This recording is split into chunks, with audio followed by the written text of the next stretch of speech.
Futuros doutores e futuras doutoras, tudo bem com vocês? Espero que sim. O isolamento social, ele é apenas físico. Ninguém precisa se isolar mentalmente nem virtualmente. Vamos nos manter unidos e entrar em contato com o nosso eu. Lembrem-se disso. Estamos começando mais uma videoaula de geografia para o primeiro ano do ensino médio. Logo após, puxar a vinheta.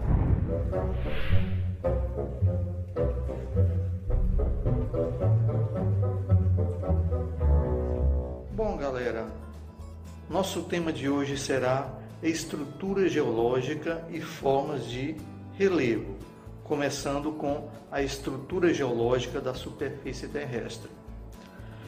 Bom, primeiro de tudo, é necessário saber que as rochas e os minerais não estão distribuídos de maneira uniforme na superfície da Terra. Sua disposição depende da ação das forças internas e das forças externas que agiram na Terra no decorrer do tempo geológico. A esse conjunto de diferentes rochas de um lugar e aos vários processos por elas sofridos, dando aos terrenos desse lugar uma característica própria, nós damos o nome de estrutura geológica. Na crosta terrestre, há três tipos básicos de estrutura geológica, que são os núcleos cratônicos, as bacias sedimentares e as faixas orogênicas, que vamos começar a ver agora. Os núcleos cratônicos, também conhecidos como escudos cristalinos, são rochas magmáticas e metamórficas muito antigas, das eras pré-cambriana e paleozoica. Nessa era, a Terra ainda estava se formando. Então, essas rochas sofreram forte processo erosivo, apresentando-se desgastadas e com baixas altitudes. Aparecem de duas formas na litosfera, que são escudos ou crátons aflorados, que é quando estão expostos à ação de agentes erosivos, e embasamentos cristalinos ou plataformas cobertas, que é quando estão recobertas por terrenos sedimentares. Podemos ter como exemplo de escudos cristalinos o escudo das Guianas, no extremo norte do Brasil, o escudo brasileiro, entre outros. Com o passar das eras, os escudos cristalinos sofreram a ação de processos erosivos. Os sedimentos assim produzidos e transportados pelo vento e pelas águas acumularam-se em depressões existentes na superfície dos escudos. Essas depressões, preenchidas pelos sedimentos que formaram rochas sedimentares, são chamadas de bacias sedimentares. Existem bacias originadas nas eras paleozoica, mesozoica e cenozoica. As bacias amazônica, no norte do Brasil, do meio norte, no nordeste, e do Pantanal, que se encontram em território brasileiro, são exemplos de bacias sedimentares. Combustíveis fósseis, como o carvão mineral e o petróleo, são encontrados nesse tipo de estrutura geológica. Ao longo da história da Terra, a crosta terrestre sofreu movimentos produzidos por forças internas, que deram origem à cadeia de montanhas. Essas cadeias de montanhas nós chamamos de faixas orogênicas. Podemos diferenciar as faixas orogênicas pela sua antiguidade, ou seja, pela era geológica em que se formaram. Por exemplo, faixas orogênicas antigas datam de eras geológicas muito antigas, como a pré-cambriana e a paleozoica. No Brasil, temos vários exemplos de serras desse período, que são as serras da Mantiqueira, que ocupa áreas dos estados de São Paulo, Minas Gerais e Rio de Janeiro, a Serra do Mar, que se estende do litoral do estado de Santa Catarina até o litoral do estado do Espírito Santo, e a Serra do Espinhaço, em Minas Gerais. Todas elas são exemplos de faixas orogênicas antigas.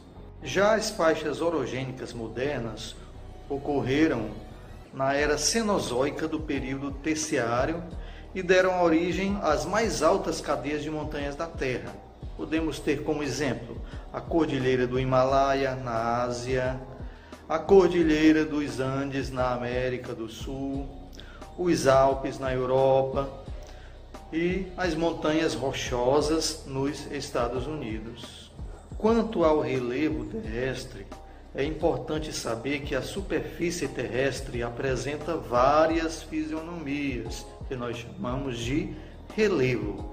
Essas fisionomias são resultado da ação de forças e movimentos originados no interior da Terra e do trabalho conjunto dos agentes externos do relevo, como a água, o vento, as geleiras. O conhecimento do relevo, ou seja, o estudo da geomorfologia, é importante, lógico, é fundamental para que a ocupação do meio ambiente seja feita para preservá-lo. Por exemplo, a construção de estradas, usinas, indústrias, bem como o planejamento urbano e o aproveitamento agrícola são trabalhos que exigem estratégias adequadas no uso do solo. Daí a importância de se conhecer o relevo. O relevo terrestre abrange o relevo continental e também o relevo submarino. Veja na imagem as principais formas de relevo continental. O relevo continental é dividido em montanhas, que são formas de relevo que apresentam maior altitude. Quanto à origem, podem ser montanhas de dobras, de falhas, vulcânicas e de erosão. Quanto à idade, existem montanhas velhas, novas e rejuvenescidas. Já os planaltos são superfícies que podem apresentar diferentes aspectos e que resultam do trabalho de erosão em rochas cristalinas e sedimentares. Segundo o professor Jurandir Ross, Universidade de São Paulo, planalto é uma superfície irregular com altitudes acima de 300 metros. Já as planícies, na definição do professor Jurandir Ross, são superfícies planas com no máximo 100 metros de altitude, formadas por processo de sedimentação das águas de rios, mares e lagos. Algumas planícies fluviais podem se formar em compartimento de planalto, não importa a altitude. Já as depressões são áreas mais ou menos planas que sofreram prolongados processos erosivos. Geralmente tem entre 100 e 500 metros de altitude. Segundo o Jurandir Ross, depressões são áreas mais ou menos planas do que os planaltos. Tá? As depressões relativas são aquelas que situam-se acima do nível do mar, e as depressões absolutas são aquelas que situam-se abaixo do nível do mar. Quanto ao relevo submarino, nós podemos diferenciar, de acordo com a profundidade, alguns níveis com características próprias, começando com a plataforma continental. Sua profundidade é até 200 metros, tá? A partir do nível do mar. É praticamente uma extensão do continente. É uma área de deposição de sedimentos, a maior parte vinda dos continentes, e tornou-se um importante local para a exploração de petróleo e também da pesca. Haja vista que a maior parte da vida marinha está na plataforma continental. Avançando para uma maior profundidade, vem o talude continental, que é um declive acentuado que marca o fim da plataforma continental. Em uma maior profundidade está a região pelágica.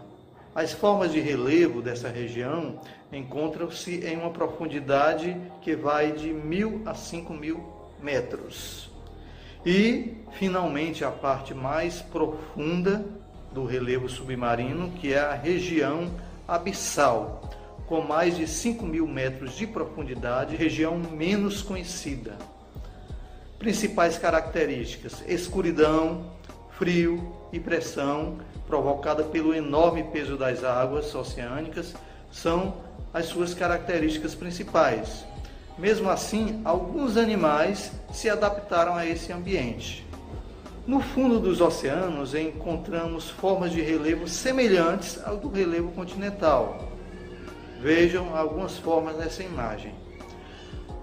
As rochas e as formas de relevo estão sujeitas à ação das forças que agem tanto no interior quanto na superfície da Terra, como veremos nas próximas aulas. Muito bem, galerinha. Por hora nós ficamos por aqui. Lembrando que as atividades domiciliares e os nossos encontros virtuais estão sendo feitos através do Google Classroom ou Google Sala de Aula. Assistam mais videoaulas no canal do Professor Roger no YouTube, dá um like e faça um comentário para que eu possa saber quantas pessoas assistiram a este vídeo. Inscreva-se e clique no sininho de notificações para fortalecer nosso canal. Respondam às atividades que vocês estão recebendo para que vocês acumulem pontos nesse bimestre. Um grande abraço, um beijo no coração, até logo, até mais ver, tamo junto, é nóis!